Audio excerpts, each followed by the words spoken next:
Hi guys, welcome back to my mathematics tutorial. My name is Peter C. Dogba Jr., mathematics instructor at the University of Liberia and your math tutor. In my today's lecture, I will be continuing our lecture series on solving differential equations using variable separable method. So in previous lectures, we solved a lot of problems under variable separable method. So we want to solve an additional problem now, a kind of asterisk problem.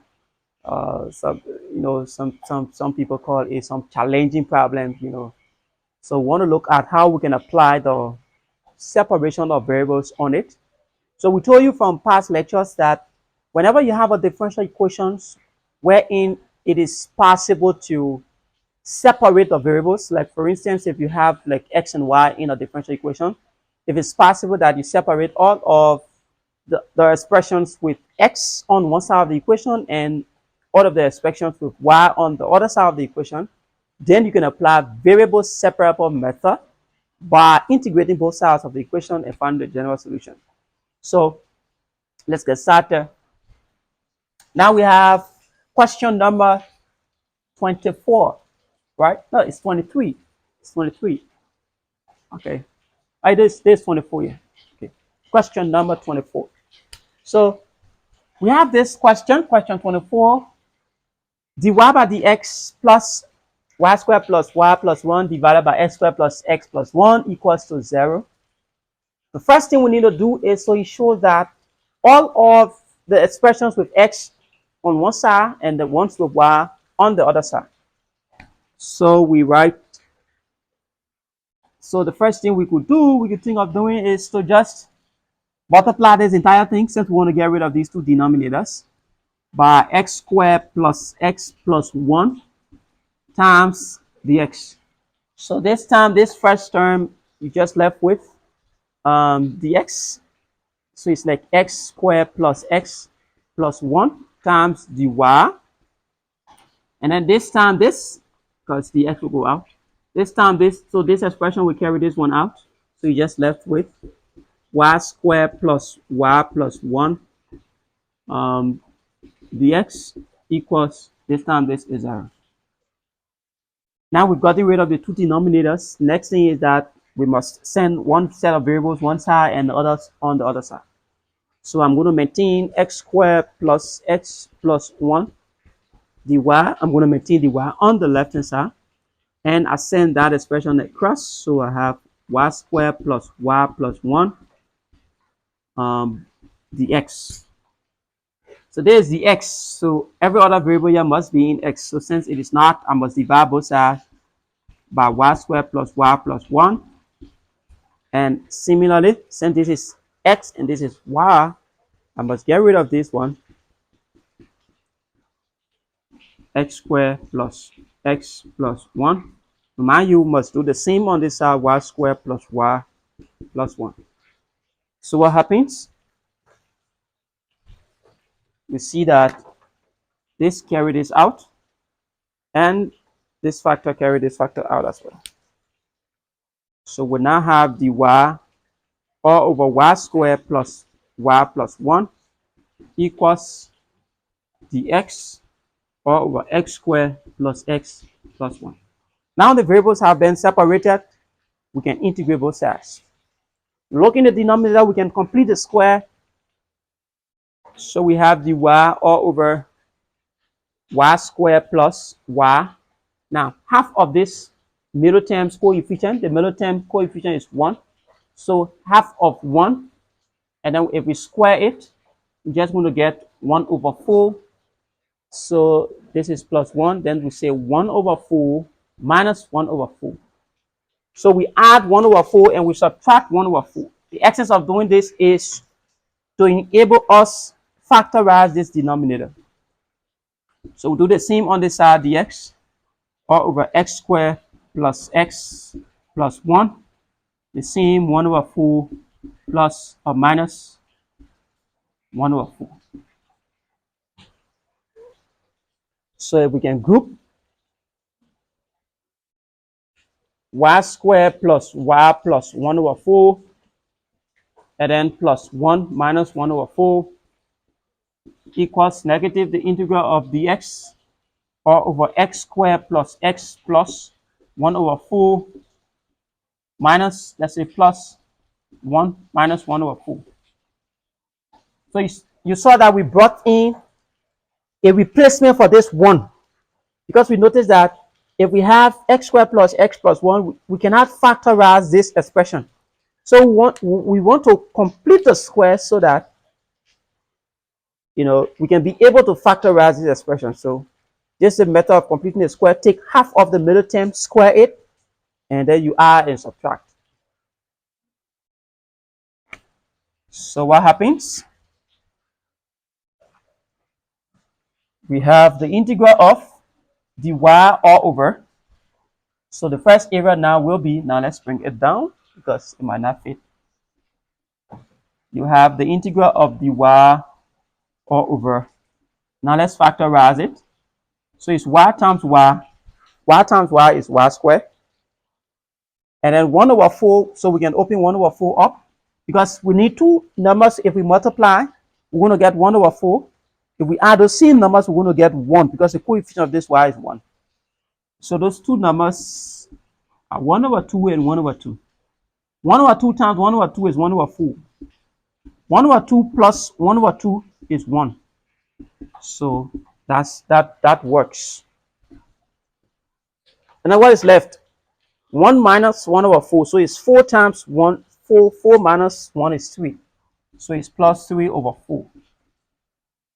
Equals negative the integral of dx. Similarly, x plus 1 over 2, x plus 1 over 2, plus 3 over 4. So we can further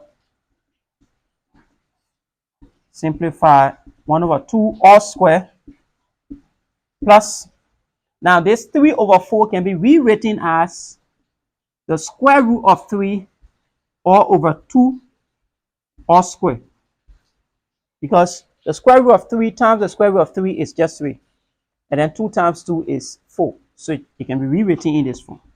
Now the reason why we are doing that is to bring in the property that states that the integral of dx all over x squared plus a squared is just equals to 1 over a tangent inverse of x over a. So this is exactly what we want to bring in, the tangent inverse property for integral. So we have this side to be x plus 1 over 2 all square, and then plus the root of 3 over 2 all square. So you see that? So you're solving problem like this, you have to take your time. You miss one of the signs, or you just missed one term, or so you put yourself in serious problem. So these are reasons why you have to practice, practice, and practice so you get okra with what you're doing. So this now becomes 1 over a.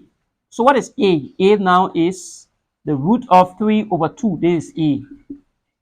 And x is equal to y plus 1 over 2. So 1 over a for this first area, 1 over a is just this. So it's 1 divided, a is the root of 3 over 2.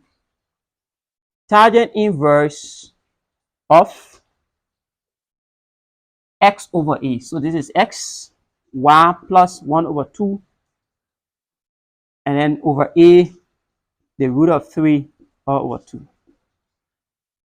Equals negative 1 over a again, root of 3 over 2.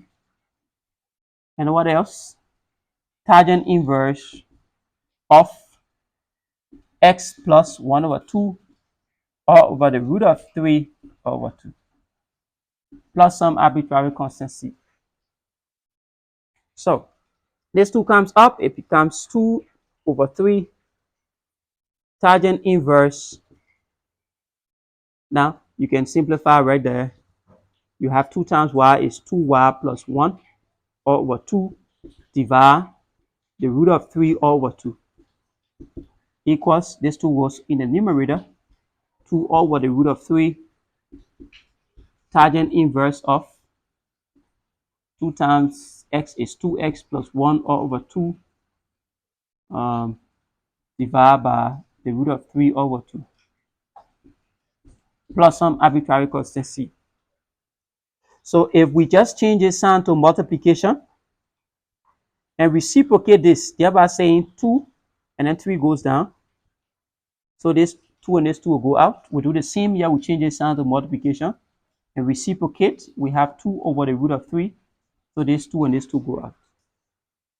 Now we're going to have 2 all over the root of 3 tangent inverse of 2y plus 1 all over the root of 3 equals minus 2 over the root of 3 tangent inverse of 2x plus 1 all over the root of 3 plus some arbitrary constant c.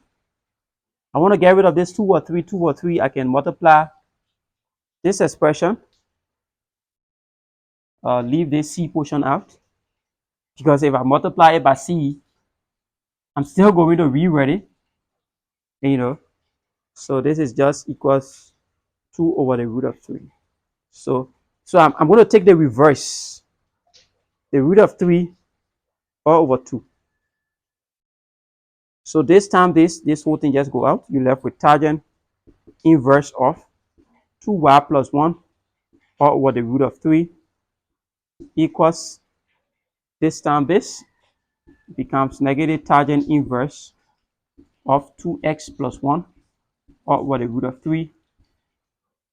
And then if you multiply this by the c, we still need it to just be a constant. Now, if you wish to stop right here, you can stop right here.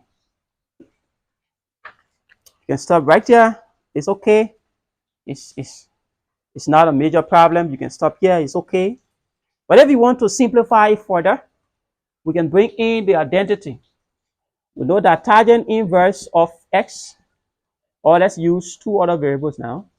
Let's say of a plus tangent inverse of b is just equals to tangent inverse of a plus b all over 1 minus ab. So with this inverse trigonometric identity, we can further simplify this problem. But if you like, you can stop it at where we just stopped. It's of no major problem. You can just stop right there. Your instructor will still give you your points that you deserve. But I would always like for the works to be simplified so that I get to understand the strength of my students when it comes to understanding algebra, understanding trigonometric, and just everything. So now, what is my A? My A is this portion. This is my A. And what is my B? This is my B. This is my A and this is my B. So this now is just equal to this whole expression, right? So let's first write it in the form of tangent inverse of A plus tangent inverse of B. That is by sending this one across. So we have tangent inverse of 2y plus 1 all over 3 plus, we send this across, tangent inverse of 2x plus 1 all over the root of 3, and then all equals to some arbitrary constant c. So it is this side now that we can rewrite, thereby saying tangent inverse of, what is it? A plus b, so it's 2y plus 1 all over the root of 3 plus 2x plus 1 all over the root of 3 divided by 1 minus 2y plus 1 over the root of 3 times 2x plus 1 all over the root of 3, all equals to some arbitrary constant c.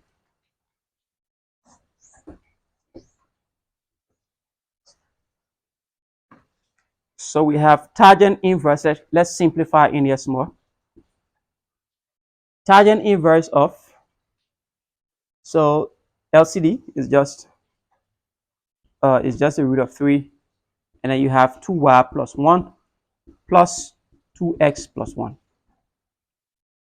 Divide this denominator, so it's 1 minus 2y plus 1 times 2x plus 1 all over 3. So I'll have tangent inverse of, so this is now 2y plus 2x plus 2 all over the root of 3, and then I can find the LCD. Divide, this is 3 minus 2y plus 1, 2x plus 1 all over 3. So this is equal to c, this is equal to c. So if I just turn this thing around, I can change the sign. So tangent inverse of 2y plus 2x plus 1 divided by the root of 3 times, so the 3 goes up, and then down you have 3 minus 2y plus 1 times 2x plus 1 all equals to some arbitrary constant c. So I can write it in a better compact form. This time this is just 3 times 2y plus 2x plus 1. Is it plus 1 or plus 2? So 1 plus 1 is 2, right? So it's plus 2, not 1. So this is plus 2. And then divided by the root of 3 times 3 minus 2y plus 1, 2x plus 1, all equals to c. So we also know that tangent inverse of x is equals to x. So we can bring in that property, thereby taking tangent on both sides. So we take tangent on this side, tangent inverse of this expression. So now it's just equal to 2y plus 2x plus 2 all over the root of 3 minus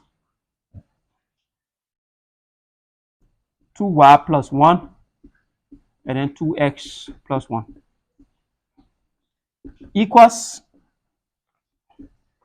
then we take tangent on the right hand side as well, tangent of arbitrary constant c. But that tangent of arbitrary constant c, we will still going to represent it by some other arbitrary constant, some other a or d or just c. So tangent inverse of this is just equals to what is inside. So you have 2y plus 2x plus 2 divided by the root of 3, and then you have 3 minus 2y plus 1, 2x plus 1. So this whole thing is in bracket, equals tangent inverse of c, we just say that represent it by some a. So you see that we've gotten rid of the trigonometric function. There's no trigonometric function in the solution any longer after we have used the identity. So this will show that at least the student understands what he's doing and understand the trigonometric. So if we cross multiply, now 2 coming outside, right? 2, 2, 2. So we can just bring it outside, and when it is multiplied by this, it's going to be 6. So you have 6 y plus x plus 1. times this one is just the same thing. Then equals to a times, so a times this root, so it's a times root of 3, then multiply by 3 minus 2y plus 1 times 2x plus 1. So we can multiply. Yeah, sure, we can multiply if we wish to. So we have 6 y plus x plus 1 equals, now we can multiply, right? Or we just leave it as it is. Sure. So it's just a, the root of 3 times 3 minus 2y plus 1 times 2x plus 1. So we just leave this, we just call this our answer. So, we just call that our answer, not to, not to further go through a lot of different things. So we just call that our answer. So remember we had this time this. Okay. This time this is 3. Okay. So it's numerator. Okay. So we just call this our answer. So thanks ever so much for watching. Please subscribe. Please subscribe. Please subscribe. Thank you. See you in our next lecture.